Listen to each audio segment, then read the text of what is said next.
เงินสำเนาดาวสวัสดีทุกคนครับไก่คลิปเนี่ยก็มาเล่าแล้วนะเอาไว้ละปีหลอกอันแน่นั่นละแปะเนี่ยนะแปะเซมเนี่ยนูก็พิชบูเนี่ยเรื่องวัวเนี่ยได้กล่าวแต่ที่อันแน่วัวเนี่ยเดินปีหลอกได้ไก่เราตักแปะอันกับเปิลกับมูจอนูนะไก่แต่เอาหนูห่อไปกับรอเกลือเราตักอยากเล่นจุดหักลอยแกลนะตอนที่กลางแอร์นูอยากก็ที่จับของทางโนนเนี่ยนะหนูทางโนนก็ได้ป่วยแต่แอร์ราวเด็กกับลายแบบซ่อนจุกเหลือแรงๆเลยแฉะกตีมูห้อมรอตี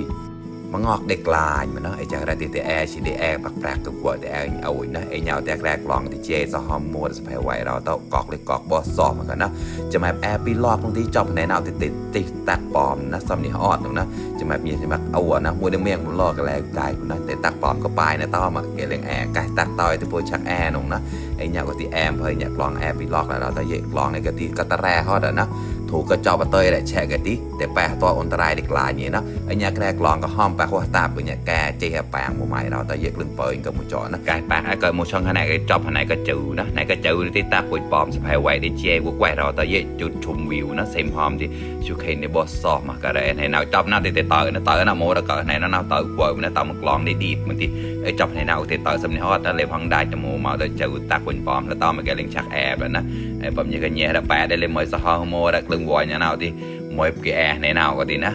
như lêu của e lon chỉ một lấy với lên là một năm mà lon mình cái lưng quần cái con trà để tao mà cao tăng cầu để nó rồi lên co mà hot để nhiều com đậu qua com cái nó anh nhà rong nó sẽ phải quay tại đó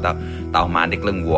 quần như thế nào boss so cũng quay chỉ chơi tại đó tao cái anh nhà thì vừa chọc lưng dạ nó bị lọt nha nó có chút chùm view tao buổi ta bị yêu các lon để ngọt mà đó tao pua clam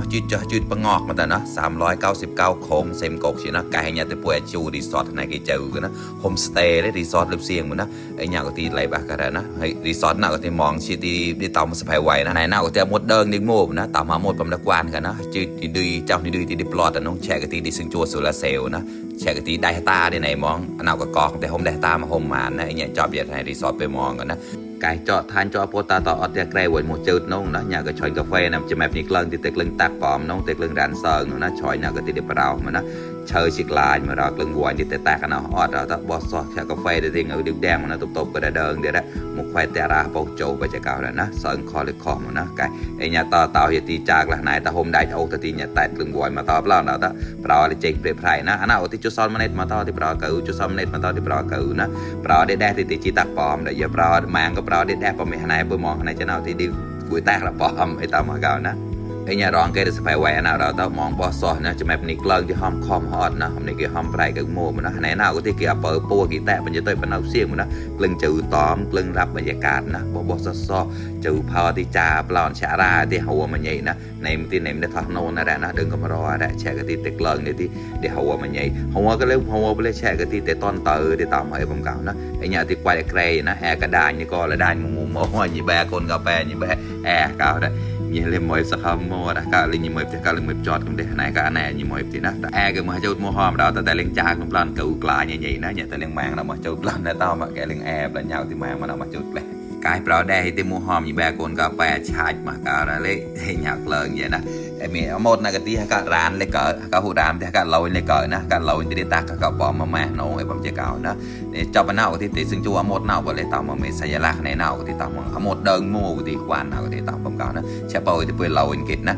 เราอังกฤษแต่ตักปอมต่อแต่ลิงกอเด็บล้อเนี่ยนะต่อมาหมู่แปะชีนะก็มองมันก็หมดเดินในมันที่ควานก็ที่ไอ้เนี่ยสะพายไหวได้ข้อจิตใจแต่เราแต่เน่าเงยทีมกิจชื่อเล่นก็วนแต่หมู่มาทีมกิจชื่อเราจะที่แกวกแล้วเน่าเลยก็นะก็ชื่อผมเดินมาไงกันเลยนะเช่นเก่ากับโมเล่นก็ไปแต่แอร์ผมแอร์กับนกนกคือผมนกนกเลยนะไอ้ยาวแต่เราซอกข้อมากันบอสซอจิตใจกันเลยนะต่อมาที่มีก็กลึงวายนะต่อมาที่เจ้าก็ไปย่อวายนะพี่นาวก็ที่ไปย่อวายไปกำปากเนี่ยนะไอ้ยาวแปะได้ก็เซมแห่มุแปะกี่แต้มหยาดรอเงียกันที่ต่อมันก็ชี้ห้อมชี้แบบเซมที่พ่อบุญธรรมนะพ่อบุญธรรมที่เปล่ากี่ห้อมแล้วที่มีนับเธอมาเขาเป็นลูกแต่เขาก็รับเธอนับเธอมีเป็นพ่อนะไอ้ผมเก่าไปนะมองโกลนเป็นการโลนกันหนูโดดตะเตียผมเก่าไปเงี้ยเลยคอมก็กาเลยคอมก็เงี้ยตะตีไอ้ผมเก่านะเงี้ยตะตีแอร์ไม่เป็นสัญญาคำนี้ว่าบอสซ้อมโมเฮียแล้วนะไอ้ผมเก่าไอ้เนี่ยเต่าที่เนี่ยจ้าก็เนี่ยเราแต่เชียร์หมูกระแทะนะเชียร์หมูกระแทะนะที่ดาวไม่ยังนะปะบอสซ้อจิตใจแต่เราแต่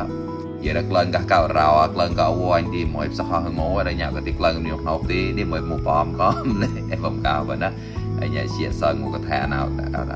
ห หมูกระทะเน่ากะทิแล้วก็หอมเงาวีแก่ใต้บรรยากาศก็ที่ดึงมั่วปะเนาะมั่วฮอดเราที่ไหนจะเน่าแก่แน่นางดิจัดนี่ที่ก่อนชุงเกลาแต่ละไม่จานเนี่ยบรรยากาศแล้วนะแช่กะทิเชียบัดเกปีใหญ่ได้หอมเหมือนกันนะกี่เชียทบเผาก็ได้เต่าขึ้นมาเต่าได้แดงมันก็หนุ่มเนี่ยก็ที่หมูเช่าดีนะก็แต่เรากลำแรงก็ที่ก่อนยี่ได้บัดเน่าได้เอากับเราจุดเราแปะมันก็มั่วหอมแล้วก็มาจุดกับแปะได้เชียแต่ใส่มันเอามาวุ้ยเชียเนี่ยซอยเขาได้บอกนี่ใหญ่บ้านะไก่เนี่ยเพิ่งเชียงก็มึงจ่อแช่น้ำเจมดีคอแนะนำรีสอร์ทนะคอจีเจได้ไก่งูได้เกลือที่เล็บเต้าตรงนั้นเนี่ยก็ที่งัวแม่แย่ไก่นะปอกในยาตางบ่ซ้อมากันเราแต่เย่พันในยีเปล่านะเมื่อกี้มองในนาวก็ได้นะเยอะหุกโลนเชียที่มองมาเยอะแต่โลนที่มองมาก็บุญนะเราจะร้องอาจจะเมาเปล่าเมาตอบนะจะเฮ้ยมองบ่ซ้อมากันเราแต่เย่มันก็กลึงวัวจิตใจเด่นนะก็คงจะนงตีปีไม้จะเน่าเล็กข้อนะในเน่าก็บ่ได้ฮะเต้าเดือนเมษาจะนะฮะเต้ากำเล่ก็ได้หัวเต้าบุญนะแฉกที่หมอกได้หัวมัวเลยตอบได้หัวมัวเลยได้บ่ซ้อได้กอกมันนะไอ้ตามไอ้ผมกล่าวเราเต้าต้องเช้าบรรยากาศเนี่ยพันธุ์ยีเปล่าเราแต่เยอะเจ๊กละเมาแต่เยอะตอบเลยผมเพิ่มเนี่ยกอกมันก็แย่เลยตัวใหญ่มากครับฮันแปะได้ฮันเนี่ยไว้เนาะหมวยมาแห่ยี่ห้อหมวยมันก็ตบผมก็เดินมาไงก้นไอ้เนี่ยก็ที่อันนี้บุฟเฟ่เลยนะเมาโม่พันธุ์เยอะก็ที่ไม่เปิงบ่อนั่นแหละนะนี่ก็เชียร์ใช่ปะเชียร์มันก็บ้านเราก็เชียร์หมูมังงานนะแล้วต่อถ้าการเชียร์นาวแล้วเนี่ยนะตามบางที่มีไหนจะหนักเงาได้แดงมาลูกเสียงบุตรต่ำว่าต้อมอ่ะเงยปวกลำที่ขาเชียร์มีปอมมีโรงแรมรูดีกว่านะไอ้เนี่ยที่อันนี้เชียร์ที่บ้านจะหนาวเราตาแก่ปลายชะแน่ตาประกาศดองแต่บรรยากาศนะเชียร์ก็ที่เราแซ่ได้คอมันเชียร์คอมาได้นะอะไรชอยเนี่ยเลยจอดคอมันนะอะไรรีสอร์ทเนี่ยกันนะโฮมสเตย์เนี่ยคอม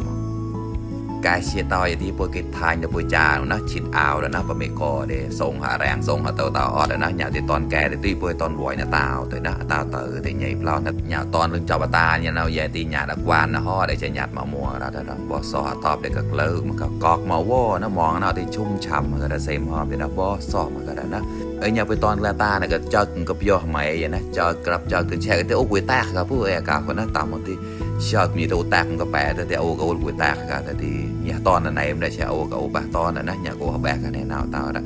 หนาวที่เดี๋ยวบอสซอกอกมาเนี่ยวันหน้าเตาแต่พวยที่แล้วก็เนินช่างศึกนะเด็กกชื่อเก่าที่ลองออดเดี๋ยวก็ปีหลอกในที่นี่แหละเก่าลองมันจะได้แจกเลยเท่าแรกพวยก็ตีก็เปิดบรรยากาศหนาวแกลเนี่ยเราจะร้องอาจจะบอสซอซะตากปอมฮะตากคลิปตรงที่แต่เล็บแตกเราต้องไอ้เนี่ยร้องใกล้เด็บรอคือแต่เด็กเล็บลึงแกบเราต้องไอ้เนี่ยปั๊มเน่าเลยเนี่ยเราต้องแย่ทอดมันโจดเนี่ยในมาตาเตยทอดหนูก็มีพี่ลอกเลยตอนเกลือแปะกิโลนะตอนกระตาเนาะเล่าเหมือนกันเนี่ยแย่ทอดหมอกกันเลยเวลาแกเข้ามาตอบกันเลยป้อมมันก็หนามากนะป้อมหยาดไปเตยไปหนาวกันเนี่ยเราร้องจะลองตอนเมื่อกี้นะตอนกระสิงไก่ที่โลเนี่ยแกที่ตอนจัดนี่กล่องน้ำปลายใหญ่นะไอ้เนี่ยตาในกกเชี่ยเนินช่างศึกนะแบบเซมแบบโมนเปิดเพื่อกี่กบชิมบอก็ผู้เจ้ามาผู้เจ้าช่างศึกผู้เจ้าเป็นเจ้านะอย่าร้อนแย่ทอดมันก็ลมแรงมากครับแล้วก็มีฝนโปรยนิดๆบรรยากาศสดชื่นดีครับแนะนำเลยครับตรงเนี้ยดูบรรยากาศฝั่งโน้นสิป๋าโอเคมากเลยโอเคครับบ๊ายบาย